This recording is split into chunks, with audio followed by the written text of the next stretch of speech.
సరే ఇప్పుడు కొంతమంది కపుల్‌ని చూస్తూ ఉంటాం. అంటే భార్యాభర్తల్ని. సంతానం లేక ఇబ్బంది పడుతూ ఉంటారు. ఐవీఎఫ్ ట్రీట్మెంట్స్ అంటే ఇప్పుడు మార్కెట్‌లోకి ఫర్టిలిటీకి సంబంధించి రకరకాల ట్రీట్మెంట్స్ వచ్చినా కూడా, ఆ ట్రీట్మెంట్స్ చేయించుకున్నా గూడా వాళ్ళకి ఫలితం ఉండదనమాట. సో, ఇటువంటి వాళ్ళకి న్యూమరాలజీ ప్రకారం ఏమైనా సమస్య ఉండే ఛాన్స్ ఉందా? సంతానం ఎంత ఐవీఎఫ్‌లు చేయించుకున్నా కలగదు. ఐవీఎఫ్‌లు చేసుకున్నా కొంతమందికి సంతానం నిలవదు. ఇలా రకరకాలుగా బాధపడుతూ ఉంటారు. అలా బాధపడుతున్నటువంటి వాళ్ళు అసలు ఏంటి? ఎందుకు ఇలా జరుగుతున్నది? ఏంటి? అనేటువంటిది ఫస్ట్ తెలుసుకొని జాగ్రత్తలు తీసుకుంటే వాళ్ళు ఇంకా బాగా డెవలప్ అవ్వడానికి, వీటన్నిటికి సంతానం కలగడానికి, సంతానం కూడా మంచి సంతానం కలగడానికి అవకాశం ఉన్నది. ఇక్కడ నేను చేసినటువంటి రీసెర్చ్‌లో ఇక్కడ సంతానం కలగలేదని చెప్పి కొంతమంది ఇబ్బంది పడుతుంటారు. కొంతమందికి మ్యారేజ్ అవ్వంగాల్నే అప్పుడు దాకా మంచి ఉద్యోగం చేస్తుంటారు. మా అబ్బాయి మద్రాసులో జాబ్ చేస్తున్నాడండి, మంచి 2,00,000 ప్యాకేజీ. అదేంటో మ్యారేజ్ అయిన కాంచి నేను జాబ్‌కి వెళ్ళనని చెప్పి మొండికేస్తున్నాడు. అంటే పెళ్లి కాంగాల్నే ఉద్యోగం పోవటం, లేదా పెళ్లి కాంగాల్నే ప్రొఫెషన్‌లో దెబ్బతింటం, లేదా భార్యాభర్తల మధ్య అనుకూలత లేకపోవటం, లేదా భార్యాభర్తల మధ్య పిల్లలు సంతానం కలగకపోవటం. లేదు కొంతమంది చెప్తుంటారు, అదేందోనండి మా వ్యాపారం చాలా బాగా జరుగుతూ ఉండేది, ఆ అమ్మాయి పెళ్లి చేసాం, ఆ అమ్మాయి వచ్చిన వేళ విశేషం ఏంటో కానీ మా వ్యాపారం అంతా దెబ్బతినిపోయింది. ఇక్కడ వాళ్ళు ఆ అమ్మాయి వచ్చిన వేళ విశేషం మంచిదే, మీరు మంచోళ్ళే, అందరూ మంచోళ్ళేనండి. ఇక్కడ మ్యారేజ్ చేసినటువంటి డేటే మెయిన్ ప్రాబ్లం.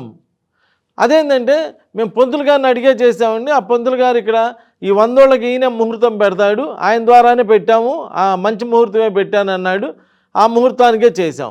అయినా మరి ఎందుకు ఇబ్బంది వస్తుంది? అయినా కానీ ఎందుకని వీళ్ళు డైవర్స్ కోసం, విడాకుల కోసం కోర్టుకు వెళ్తున్నారు? ఇవన్నీ ఎందుకు జరుగుతున్నాయి అనేది ఒక్కసారి ఆలోచిస్తే, మీ పిల్లలకి మీరు చేసేటువంటి మ్యారేజ్లో 8 అంటే శనిలో పెళ్ళిళ్ళు చేస్తే 8లో కానీ 17, 1 + 7 8, 26, 2 + 6 8. ఈ 8, 17, 26 తారీఖులు కానీ డేటు, మంత్, ఇయర్ అన్నీ కలిపితే 8 వచ్చిన, అంటే అక్కడైనా 8 కానీ 17 కానీ 26 కానీ లేదా 35 కానీ ఇలా టోటల్గా వచ్చినటువంటిప్పుడు ఇలాంటి సమస్యలు ఎదుర్కొంటున్నారు ఎక్కువగా ప్రజలు. ఇప్పుడు ఎవరైనా మీ ఇంట్లో ఏదైనా ప్రాబ్లం ఉన్నప్పుడు, అంటే సంతానం కలగట్లే అని ప్రాబ్లం కానీ, భార్యాభర్తలకి పెళ్ళి 2 నెలలు కూడా కాలేదండి అప్పుడే ఇద్దరికి మధ్య గొడవలు వచ్చేసినాయి అని కానీ, లేదా డైవర్స్ తీసుకుంటా ఉంటున్నారని చెప్పని కానీ, లేదా భార్య మాట అంటే భర్తకి, భర్త మాట అంటే భార్యకి సఖ్యత కుదరటం లేదని కానీ, లేదా పెళ్ళైనాక జాబ్ మానేస్తానని కానీ, లేదంటే జాబ్ పోవటం కానీ ఇలాంటివి జరుగుతున్నా కానీ, లేదా బిజినెస్ అయితే పెళ్ళైనాక బిజినెస్ బాగా డల్గా ఉండటం కానీ, లేదా బిజినెస్లో బాగా నష్టాలు ఎదురవటం కానీ ఇలాంటివి జరుగుతుంటే, ఒకసారి నాలాంటి వ్యక్తిని కలవటం వలన అసలు మ్యారేజ్ డేట్ ఏ డేట్లో చేసుకున్నారు, వీళ్ళ డేట్ ఆఫ్ బర్త్కి తగ్గట్టుగా మ్యారేజ్ డేట్ ఉన్నదా లేదా, లేదా 8, 17, 26 తారీఖుల్లో ఏమైనా పెళ్లి చేసుకున్నారా, లేదా డేటు, మంత్, ఇయర్ కలిపితే 8, 17, 26 ఏమన్నా వచ్చిందా అనేటువంటిది అంతా కూడా కూలంకషంగా చెక్ చేయడం జరుగుతుందండి. జరిగి అప్పుడు ఒకవేళ కనుక వీళ్ళు కనుక నెగిటివ్ డేట్లో కనుక మ్యారేజెస్ చేసుకొని ఉంటే, అంటే నేను ఇందాక చెప్పినట్టుగా 8వ తారీఖు కానీ 17వ తారీఖు కానీ 26వ తారీఖు కానీ పెళ్లి చేసుకున్నా, లేదా టోటల్గా 8, 17, 26 తారీఖుల్లో పెళ్లి చేసుకొని ఉన్నా, వాళ్ళకి ఏం చేస్తామంటే వాళ్ళ డేట్ ఆఫ్ బర్త్కి తగ్గట్టుగా మళ్ళా పునర్వివాహం చేసుకోండి అని చెప్పడం జరుగుతుంది. వాళ్ళిద్దరినే, భార్యాభర్తలు ఇద్దరే ఏ శ్రీశైలమో, లేదంటే ఏ తిరుపతో, లేదా ఏ ద్వారకా తిరుమలనో, లేదా ఇంకో పుణ్యక్షేత్రానికో, హిందువులు అయితే హిందూ దేవాలయాలకి, ముస్లిమ్స్ అయితే ముస్లిమ్స్కి సంబంధించి, లేదంటే క్రిస్టియన్స్ అయితే క్రిస్టియన్స్కి సంబంధించి ఇలా చేసుకోండి అని చెప్పి ఒక రెమెడీ చేయడం జరుగుతుంది. మళ్ళీ వాళ్ళకే, ఆ భార్యాభర్తలకి ఇద్దరికి మళ్ళీ పునర్వివాహం చేయడం జరుగుతుంది. అలా చేస్తే ఆటోమేటిక్గా భార్యాభర్తల మధ్య అనురాగం పెరుగుతుంది, వ్యాపారాలు బాగానే కలిసి వస్తాయి, మంచి సంతానం కలుగుతుంది, అలానే పోయిన జాబ్స్ రావటం ఇలాంటివన్నీ జరుగుతున్నాయి. ఇలా ఎన్నో అనుభవాలు నాకు దగ్గర ఉన్నాయి, ఎన్నెన్నో ఉన్నాయండి.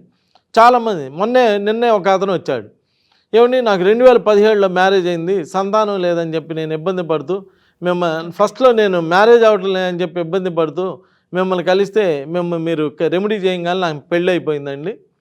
తర్వాత మేము హడావుడిగా మీకు చెప్పకుండా మ్యారేజ్ డేట్ చేసుకోవడం జరిగింది, మ్యారేజ్ అయిపోయింది. కానీ ఇప్పుడు 2017లో మ్యారేజ్ అయింది, ఇంతవరకు నాకు సంతానం కలగలేదు, ఇంకేమన్నా ప్రాబ్లం ఏమైనా ఉందా చూడండి అంటే, అసలు మీరు చేసుకునే మ్యారేజ్ డేట్లోనే ప్రాబ్లం ఉందయ్యా, మీరు మ్యారేజ్ అవ్వటం లేదని చెప్పి నా దగ్గరికి వచ్చినప్పుడు దానికి మంచి రెమెడీ చేసి మ్యారేజ్ అయ్యేటట్టు చేసినప్పుడు మ్యారేజ్ డేట్ కూడా నన్ను అడగాలయ్యా, అడగకుండా పెట్టుకోవటం వల్ల ఈ ప్రాబ్లం వచ్చింది. సరే ఇప్పుడు అయిపోయింది, ఏదో అయిపోయింది, ఫలానా డేట్లో మీరు వెళ్ళి ద్వారకా తిరుమలలో కళ్యాణం చేయించుకోండి అని చెప్పడం జరిగింది. అలా చేయించుకోగానే ఒక పాప పుట్టడం జరిగింది.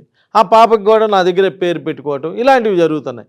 అంటే నేను ఇక్కడ అనేది ఏంటంటే, ఇలా ఏదో ఒక ప్రాబ్లంతో బాధపడే కన్నా, నా కర్మ ఇంతేలే అని చెప్పి అనుకునే కన్నా, అసలు ఎందుకు జరుగుతుంది, ఏదో ఈ శాస్త్రం ఏంటి, ఈ శాస్త్రం వెనక ఏమీ లేకపోతే ఎందుకు ఇంతమంది వెళ్తారు, ఎందుకు ఇంతమంది చెప్పించుకుంటున్నారు.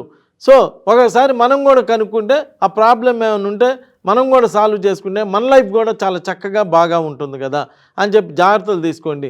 ఒకవేళ కనుక మీ పెళ్ళిళ్ళ డేట్లో ఒకసారి చెక్ చేసుకోండి. 8, 17, 26 జరిగి ఉన్న, టోటల్గా 8, 17, 26 జరిగి ఉన్న ఇప్పుడు మీరు ఎదుర్కొనే ప్రతి ఇబ్బందికి కారణం ఆ మ్యారేజ్ డేటేనండి.